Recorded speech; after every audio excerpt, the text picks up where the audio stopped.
The invitation arrived 3 hours after they buried my father. I'm Chiara DeLuca, 29 years old, and the numbness from standing graveside in a damp San Diego cemetery hadn't even begun to thaw when my mother's couriered envelope slithered onto my Boston apartment doorstep. Heavy cream stock, embossed silver lettering. Not an invitation. A declaration of war. Isabella DeLuca requests the pleasure of your company at the celebration of life for Lorenzo DeLuca. Below, the date, time, and location of a lavish waterfront reception hall I knew cost more per hour than my monthly cybersecurity consultant salary. My eyes snagged on the deliberately omitted line. And family. My name stood alone, isolated, a guest, not a daughter. The cold, calculated precision of it cut deeper than the raw grief still clawing at my throat. Little did my mother know that single piece of paper, slick with her triumph, was the spark in the powder keg. Growing up in San Diego's affluent La Jolla Cove, I was the ghost at the family feast. Lorenzo De Luca was my anchor, the engineer who taught me binary code before bedtime stories, who smuggled forbidden sourdough starter into our strictly gluten-free home so we could bake messy, glorious loaves together at midnight. He was steady warmth in a house perpetually chilled by my mother's glacial perfectionism.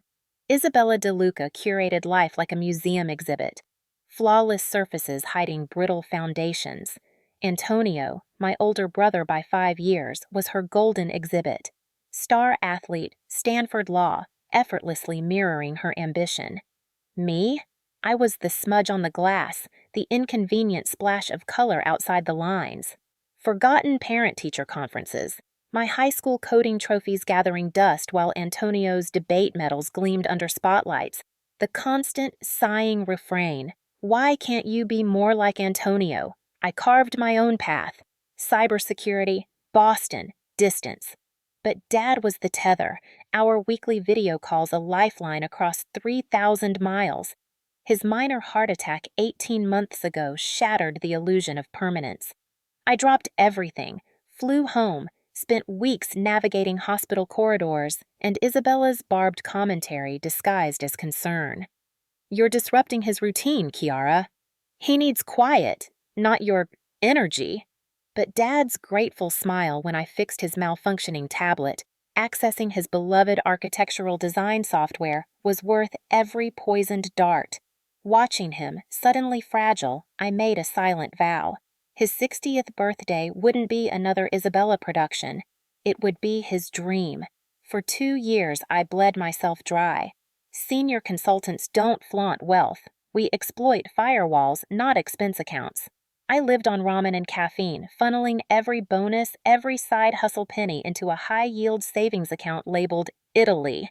By last April, it held $58,700. Dad's grandfather, Salvatore, had sailed from a tiny Ligurian fishing village, Rio Maggiore, before the First World War, leaving behind the family name, Rosselli. Dad's eyes held a permanent wistful glaze whenever he spoke of those sun-drenched cliffs. I would take him home. At a rare family dinner 6 months before the birthday, I unveiled the plan. Rio Maggiore, a meticulously restored Trullo house perched on the cliffs, booked for 10 days. Cooking classes in Genoa, private boat tours along the Cinque Terre coast, meeting distant Rosselli cousins who still mended nets and pressed olives. Dad's face lit with pure, childlike wonder. "Rio Maggiore? Chiara? You'd do that?" Antonio nodded, a flicker of something unreadable in his eyes. His wife, Anya, murmured appreciation for the Ligurian wine country. Even Isabella offered a tight, brittle smile. "Ambitious, darling! Have you factored in travel insurance?" Hope, fragile but real, bloomed in my chest.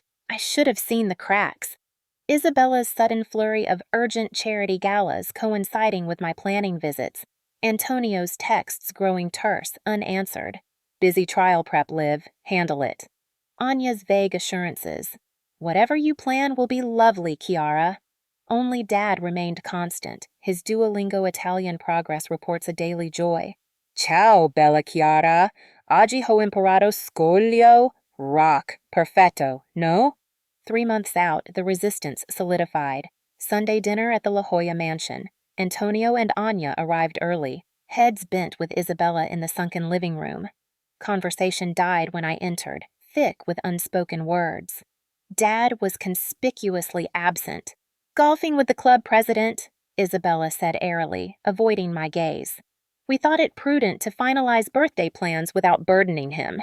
Prudent, burdening, words like shards of glass. They sat me down like a hostile witness. Isabella perched on the edge of her Eames chair, spine rigid. "We've reconsidered Italy, Chiara. At Lorenzo's age, the travel, the disruption, it's simply imprudent. We're hosting a gala at the Del Mar Yacht Club." She gestured dismissively. "Everyone who truly matters will be there." The exclusion was a physical blow. "Dad's dream," I started, "is to be celebrated comfortably, surrounded by his achievements and friends." Antonio interjected smoothly, lawyer mode engaged. "Not hauled across an ocean. We know what's best. I've paid deposits. Non-refundable." My voice shook. "The Trullo. The boat charter." "Financial concerns shouldn't dictate sentiment," Antonio countered, a patronizing tilt to his head. "If reimbursement is an issue, we can discuss." "This isn't about money." The fury was a live wire. "It's about him. Have you even asked what he wants?" "We know," Isabella stated, her voice frigid. "He's 60, Chiara. Not 16. He needs ease, not your elaborate fantasies." The circular arguments, the united front, the dismissal of Dad's agency. It was suffocating. I proposed a compromise, a small pre-trip gathering, then Italy for immediate family. The look exchanged between Isabella and Antonio was pure contempt. "We'll consider it," Isabella conceded, the lie hanging heavy. Driving back to my rented Boston studio, the city lights blurred. I called Dad directly. "Piccola, everything okay?" His voice warm with concern. "Just checking. Italy? Still your dream?" His laugh was pure sunshine. "Dream? Chiara, I dream about pesto on the cliffs. Professor Henderson hides when he sees me coming with my Rio Maggiore screensaver. Who thinks it's too much?" The genuine excitement was a balm. "Just murmurs." "Tell those murmurs this old engineer can handle a little pasta and vino." The next morning, Isabella's text was a guillotine. "Local gala plans finalized. Your trip idea can be revisited later." Your trip idea. The possessive cut deep. Calls went unanswered, texts ignored.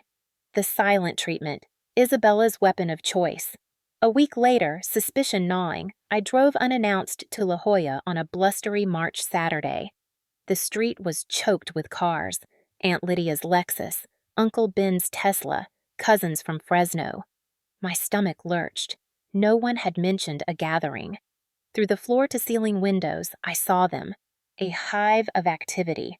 Floral arrangements, caterers' clipboards, a massive banner being unfurled. Lorenzo De Luca, a life well celebrated. June 15th. Cousin Chloe opened the door, her smile freezing. "Chiara, didn't know you were coming." Clearly. I stepped past her into the foyer. The air hummed with planning. Isabella emerged from the kitchen, a silver tray in her hands, halting mid-stride. Annoyance flashed across her perfectly composed face. "Chiara, we're rather busy." "Planning Dad's celebration. Without me?" It wasn't a question. "The committee needed focus," she said, gesturing vaguely at Aunt Lydia debating canapes. "Your alternative plans caused distraction." I followed her into the gourmet kitchen, a war room of tasting menus and seating charts. "Why?" The word was raw. "Why exclude me?" Isabella arranged petite fours with surgical precision. "We deemed it necessary, given your insistence on that impractical trip. Your father understands a local tribute is more fitting." "Did he tell you that? Or did you tell him?" Her head snapped up, eyes like flint. "You always presume to know him best, don't you? Always trying to be the heroine, the favorite." The venom, long suppressed, was terrifying. "This is his birthday, not yours." "What's best for him?" she hissed, slamming a hand on the marble counter, sending macarons scattering. is honoring his legacy here, not chasing peasant roots. Her voice rose, silencing the adjacent room. And what about Italy? I whispered, ice in my veins. There is no Italy, Chiara. Her voice rang with finality. It's over. Then I'll talk to Dad. Where is he? A flicker of panic. Running errands? He never leaves without his phone. A cornerstone of his post-heart attack protocol. I pulled out my phone, dialed. The familiar marimba ringtone echoed faintly from his study down the hall. Isabella paled. He must have forgotten it. Liar, I stated, the word cold and clear. I'll wait. I sat at the kitchen island, the silence screaming. 15 agonizing minutes later, Antonio appeared, his expression strained. Liv, this isn't the time. When is the time, Dom? When you've erased me completely? You always make it about you, he shot back, frustration cracking his calm.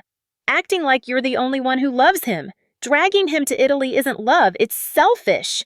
Selfish? I've bled for 2 years to give him his dream. You just want a photo op for your law firm's newsletter. Our voices clashed, drawing stares. Enough! Isabella slammed her palm down again. You're ruining everything. As usual. Those 2 words, as usual, shattered the last restraint. Years of being the afterthought, the disappointment, the ghost, crystallized into white-hot clarity. I stood. As usual? Then tell me, Mother, what is happening? Why am I the villain for loving my father? Isabella looked at the ring of watching relatives. Lydia, Ben, Chloe, others. Their faces masks of discomfort. Then her gaze locked onto mine, the mask slipping, revealing a chilling triumph beneath. You want to know? Her voice dropped to a venomous whisper. Fine. We all agreed. You're not welcome at your father's celebration. The gasp from Aunt Lydia was audible. Uncle Ben murmured, Isabella, Christ! But it was the smirk. The tiny, satisfied curl of her lips as she delivered the killing blow. It wasn't just exclusion. It was annihilation. I stared at this stranger who birthed me. The woman who'd withheld warmth like a miser hoards gold. Good, I said, my voice unnervingly calm. Crystal clear.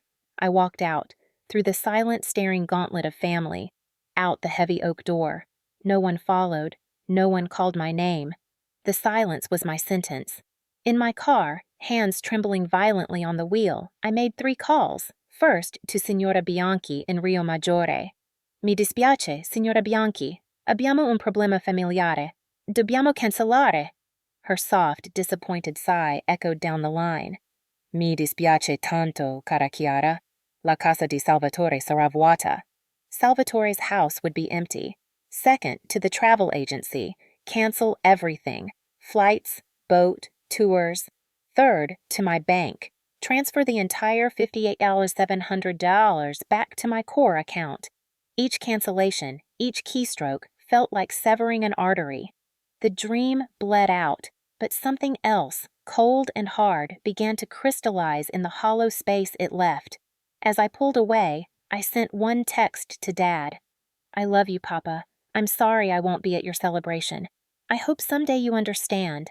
Then I blocked every number. Isabella, Antonio, Anya, Aunt Lydia, Uncle Ben, Cousin Chloe, everyone, except Dad. His line stayed open. Always. My Boston loft, usually a sanctuary of clean lines and curated tech, felt like a sterile exhibit. The silence screamed. I opened the bottle of Barolo I'd saved for our pre-flight toast. The deep, ruby liquid swirled in the glass like congealing blood. I drank it standing on the balcony 12 floors up, the city's indifferent glow below mirroring the void inside. The phone lay face down, a dormant grenade. The buzzer shattered the silence at 9:45 p.m. Through the intercom screen, Priya, my college roommate, co-founder of our first failed app, holder of my darkest secrets. She held up a bag. Emergency rations, vodka, Ghirardelli, Ben and Jerry's fish food, let me in. For 2 hours, the dam broke. The years of planning, the subtle sabotages, the ambush, Isabella's words, The smirk. Priya listened, her expression shifting from concern to outrage to cold fury. That's not just toxic, Kiara. That's pathological. Calculated cruelty. The worst part, I said, the vodka loosening the knot in my chest, is Dad's trapped in her web. He thinks I abandoned him. Have you tried his office line? Bypass the dragon? I shook my head. If I force it, she'll twist it. Make me the villain who caused a scene. So? What now? Priya pressed. You torched 58 grand's worth of dream. The finality of it hit anew. The cliffside Trullo, the boat skipper Nico, who'd promised hidden grottos, the Rosselli cousins waiting with faded photographs. All ash. Priya swirled her vodka, ice clinking. What if you still went? To Italy? Alone? The concept felt alien, indulgent. Not for his birthday. For you. When was your last real break? Not a work conference, not a family obligation. Just you? I couldn't remember. Maybe that solo hiking trip in Vermont 3 years ago, cut short by a ransomware attack on a client. The money's there, Priya insisted. You need this. Screw them. Claim it. Go breathe Italian air, drink wine at noon, flirt with a gondolier. Do whatever the hell you want. A spark ignited, tiny but defiant. I could. The research was done. The time off approved. I wouldn't recreate the family trip. Something wilder. Freer. Maybe Amalfi Coast instead? Or Sicily? Priya lunged for my laptop. Let's hunt. Right now. No pressure. Just possibilities. We fell down a rabbit hole of turquoise water coves, whitewashed villages clinging to cliffs, ancient ruins bathed in golden light. A restored watchtower in Positano, Torre dello Scaglio, caught my eye. 1 bedroom, a private terrace jutting over the Tyrrhenian Sea. Book it, Priya commanded, before logic murders the dream again. My finger hovered. Was this betrayal? Stealing Dad's dream for myself? He'd want you to, Priya said softly. From everything you've ever told me about Lorenzo, he'd be the first one shoving you onto that plane. She was right. He'd championed my move to Boston, funded my first ethical hacking course against Isabella's protests, beamed with pride at my independence. I clicked Reserve Now. The confirmation email chimed, a clarion call of rebellion. We booked a direct flight to Naples, a tiny Fiat 500 convertible, sketched an itinerary gloriously devoid of group activities, hiking the path of the gods, diving in Capri's Blue Grotto, getting gloriously lost in the back streets of Ravello. By midnight, Operation Solo Amalfi was live. Priya left, extracting a blood oath for daily updates. I set my phone to Do Not Disturb. Sleep, when it came, was a black, dreamless void. Morning light was brutal. I braced myself, then checked my phone. 22 missed calls, 41 texts, 4 voicemails, mostly Antonio, a few from Isabella, several unknown numbers, flying monkeys deployed. Texts ranged from Isabella's icy call me to rambling pleas from Aunt Lydia about family unity. One voicemail timestamped 3:08 a.m. from Antonio. His voice was ragged, stripped bare. Kiara, it's me. Fuck. I messed up. We all did. Mom lied. To everyone. Dad? He never knew about Italy. She told him you refused to come to any birthday thing. He's destroyed. Call me back. Please. He needs the truth. The world tilted. Dad didn't know. He thought I had rejected him. The betrayal wasn't just exclusion. It was character assassination. My hands shook as I unblocked Antonio and called. He answered instantly, relief warring with despair. Kiara. Thank God. Explain everything. For 40 minutes, Antonio unraveled Isabella's intricate tapestry of lies, intercepted emails, deleted texts, poisonous whispers tailored to each audience. To Dad, Kiara's too consumed with her Boston life, doesn't want the burden of your birthday. To extended family, she's planning an exclusive, expensive trip, shutting everyone else out. To Antonio and Anya, Kiara's hijacking the birthday, dismissing all your input, wants all the glory. Why? I whispered, struggling to grasp the malice. Why? Antonio's sigh was heavy with shame. Jealousy. Pure, toxic jealousy of what you and Dad have. She couldn't stand you giving him something she never could, so she nuked it. You believed her. The stories. They fit the narrative, you know. Easier than questioning Mom. I failed you, Liv. Failed him. The raw apology, so un-Antonio-like, cracked my armor. How did it unravel? Dad found one of your Rio Maggiore brochures hidden in Mom's jewelry drawer last night. Asked her. She panicked, contradicted herself. Then he checked their joint account, saw a huge withdrawal she couldn't explain. 30 grand for the gala deposits. It all collapsed. Where is he? At Uncle Ben's beach house. He couldn't stay. After. I drove south, the Pacific a blur beside the highway. Uncle Ben's weathered beach house in Encinitas felt like the edge of the world. Dad sat on the driftwood porch, staring at the churning gray surf. He looked diminished, the vibrant engineer replaced by a hollow-eyed stranger. He didn't turn as I approached, the crunch of my boots on the gravel path loud in the silence. "Papa!" He flinched, then slowly turned. The raw pain in his eyes was a physical blow. "Piccola." He stood, opening his arms. I walked into his embrace, feeling the tremor in his frame. We held each other, the roar of the ocean the only sound. "Antonio told me," he rasped, "about Italy, what you planned, for me." "I wanted it to be perfect," I whispered. "Salvatore's village, the Trullo, the Rossellis."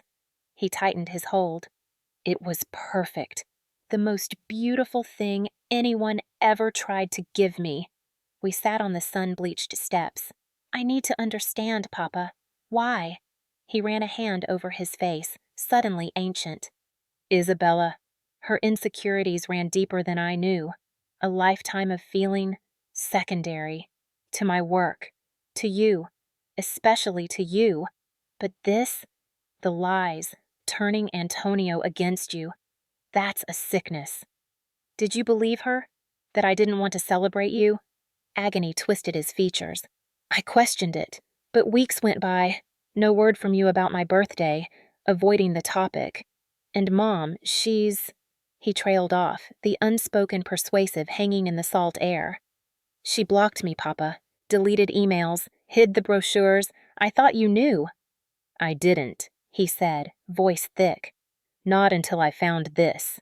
He pulled a crumpled brochure from his pocket, the one detailing the cooking class in Genoa, featuring Nonna Lucia teaching pesto magic. Hidden when I asked. The lies unraveled. Antonio arrived, parking his Audi haphazardly on the sand. He approached cautiously. "Am I interrupting?" Dad patted the step beside him. "We're figuring out how to clean up your mother's mess." Antonio sat, completing our fractured circle. "We confront her, together, today, before she spins new lies." "Agreed," I said. "But what's the goal? Punishment? Understanding?" "Truth," Dad said firmly. "I need to know how deep this rot goes. You both deserve accountability, and then we see what's left to rebuild." "Anya, too," Antonio added. "She suspected something was off. Mom fed her different poison." "Divide and conquer," I murmured. We spent an hour comparing Isabella's conflicting narratives, the picture uglier with each revelation, a systematic campaign to isolate, discredit, and erase me. "I should have seen it," Antonio muttered. "The inconsistencies. God, I was blind." "She's had a lifetime to practice," Dad said grimly. Practicalities surfaced. The gala deposits were lost. My Italian dream was ash. "What about Italy?" Antonio asked quietly. "Can you salvage it? For just you two?" Dad looked at me, a fragile hope flickering. "The Trullo is gone. But maybe something else? Just us?" "I could try," I said slowly. "Different coast, different vibe." "Perfect," Antonio said, surprising me again. "This was always about you and Dad, his roots. Go, find them. We'll handle the fallout here." Dad squeezed my hand. "Please, Kiara, let's chase that dream." Seeing the longing beneath the grief, I nodded. "I'll make calls." The confrontation at the La Jolla mansion was a brutal excavation. Isabella, cornered in her pristine living room by Dad, Antonio, Anya, and me, cycled through denial, deflection, tearful victimhood, and finally scorching rage when her defenses crumbled. "You always came first," she spat at me, her composure obliterated. "From the moment he held you, his little prodigy, what was I? The decorator? The social coordinator? You gave him something I never could, his mind, and then you tried to give him his past, his precious roots. What did I have? Nothing he truly valued." Dad listened, aghast, as decades of festering resentment poured out. "Why didn't you tell me?" he asked, shattered. "Would you have loved her less? Been less fascinated by her techie brain?" She sneered. "Love isn't pie, Isabella." Dad's voice broke. "Loving Kiara never meant loving you less. It just was." Her composure shattered then, raw, ugly sobs shaking her frame. Antonio moved beside her, not embracing but anchoring. "Mom, you need help. Real help. This was evil." She didn't deny it. Progress. 3 resolutions emerged. Intensive therapy for Isabella, Dad moving temporarily into his university pied-à-terre, and the Italy trip reborn, a father-daughter pilgrimage stripped back, authentic. The following weeks were a blur of frantic planning and fragile connections. I found a rustic stone farmhouse, Agriturismo Luna Rosa, nestled in the Ligurian hills above Cinque Terre, not Rio Maggiore, but close. Smaller, simpler, perfect. Dad attacked Italian with renewed fervor, his Duolingo streak legendary. "Buongiorno, bella Chiara. Oggi scogliera. Cliff, magnifico."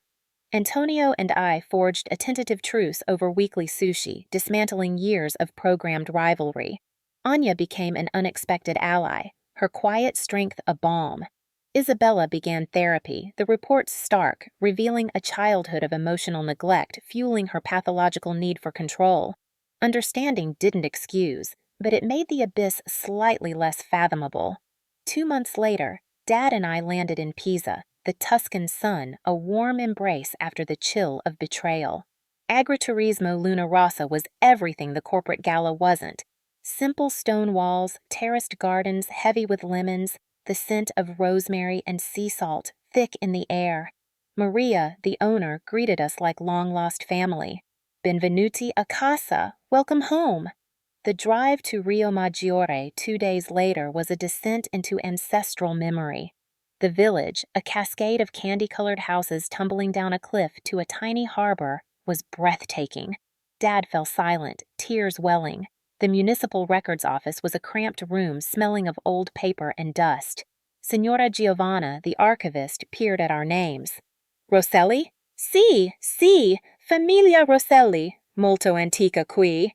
She unearthed brittle ledgers, her gnarled finger tracing entries. "Salvatore Rosselli, Partito per l'America, 1911, Fratello, Luca, Rimasto." Salvatore left. Luca stayed. She made calls. An hour later, we were climbing steep, narrow steps to a blue-painted door. Giancarlo Rosselli, Luca's grandson, a fisherman with Salvatore's eyes and Dad's smile, welcomed us in broken English and rapid-fire Ligurian dialect. His daughter, Sophia, fluent and bright, translated. Over platters of focaccia al formaggio and tumblers of sharp local white wine, Giancarlo produced a wooden box. Inside, letters Salvatore had sent back, faded photographs, a pressed olive branch from the family grove Luca tended. "Salvatore, il sognatore," Giancarlo said, tapping a photo of a young man standing proud on a ship's deck. "Luca, le radici." The dreamer. The roots. Dad held a letter, Salvatore's spidery script describing the cold, big city of New York, his longing for the sea. Tears streamed down Dad's face, unashamed. "Grazie, Chiara," he whispered, clutching my hand.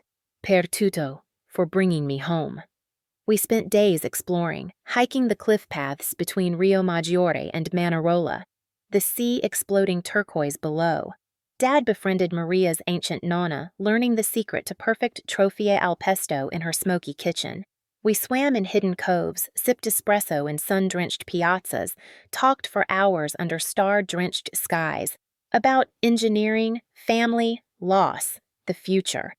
The simple joy of connection, unmediated by Isabella's poison, was the deepest healing. Returning to San Diego felt like re-entering a battlefield. Isabella met us at the airport, her posture less rigid, her eyes holding a flicker of something unfamiliar. Vulnerability? "Welcome home," she said, the words tentative. I'd like to hear about it, if you're willing." It was the first olive branch she'd ever extended. I accepted it cautiously. "Someday." The celebration of life happened a week later, not at the yacht club, but at Dad's favorite hole-in-the-wall Italian bistro, La Tavola Rustica. Just the five of us. No banners, no speeches. Just honest conversation, punctuated by shared plates of pasta and Dad's stories of Ligurian cliffs and Rosselli fishermen. It was awkward, fragile, but real. The year that followed was a slow reconstruction. Isabella continued therapy. Dad moved back home, the marriage forever altered but cautiously enduring. My relationship with Isabella remained a complex negotiation, stripped of pretense, moving towards wary respect. Antonio and I solidified our truce into genuine brotherhood, anchored by shared trauma and sushi. And Dad? He had a new light in his eyes, a peace born from connecting with his past. The photo of us with Giancarlo and Sofia, arms linked on the Rio Maggiore harbor wall, took pride of place on his desk. On his 61st birthday, we gathered again at La Tavola Rustica. Anya brought Sofia's homemade pesto. Antonio poured Ligurian vermentino. Isabella, quieter, less polished, spoke haltingly about her therapy breakthroughs, the effort visible but sincere. Dad raised his glass. To truth, to roots, and to family. The messy, complicated, chosen kind we build every damn day. We clinked glasses, the sound a promise etched in the scars we carried. Driving home, the Pacific breeze cool on my face, I felt a profound stillness. The revenge hadn't been violent or vindictive. It had been claiming my father's dream, forging it into a bond stronger than Isabella's poison. It had been choosing myself, finding peace, not in their validation, but in the salty air of the Amalfi Coast and the quiet strength of my father's hand on a Ligurian cliff. The wounds were scars now, reminders of survival. The family I had was fractured, imperfect, but fiercely, authentically mine. I had gone to Italy seeking roots for my father. I found my own anchor instead, solid, unshakable, mine.